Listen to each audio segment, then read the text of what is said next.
C'est dans le but de prévenir les risques liés à l'épidémie de la maladie à virus Ebola que le ministère de la Santé publique et ses partenaires ont organisé cette formation. Durant 4 jours, les participants ont appris les différentes techniques du traitement et de la prise en charge des personnes atteintes du virus Ebola. Cet atelier a été organisé pour préparer les personnels non seulement de la santé, les gens qui s'occupent de l'environnement, les gens qui s'occupent de la défense, parce que quand il y a épidémie d'Ebola dans un pays, c'est tous les secteurs qui sont concernés. Donc on a constitué une équipe multidisciplinaire pour les préparer justement à répondre, à riposter rapidement. C'est une équipe d'intervention rapide. À travers les acquis de cette formation, les participants affirment être prêts à traiter des cas de maladies liées à l'épidémie du virus Ebola. Nous sommes prêts à être déployés puisque c'est un problème qui concerne tout le monde.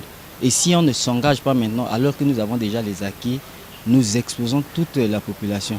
Et Ebola est une maladie particulière parce que si aujourd'hui on déclare que la RCA, on a découvert un cas d'Ebola en Centrafrique, je crois que c'est toute la population, c'est tout le monde qui est paniqué.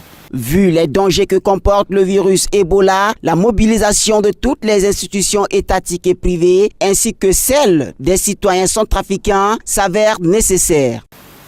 Une équipe qui est prête à être déployée quand il va y avoir un premier cas suspect déclaré dans n'importe quelle partie du pays. Et c'est eux qui vont être chargés d'abord d'isoler le cas, de mettre en place les premières mesures pour ne pas que la maladie puisse se propager. Il est à noter que cette formation s'est inscrite dans le cadre de la prévention de l'épidémie de la maladie à virus Ebola qui a été découverte le mois dernier au Congo démocratique.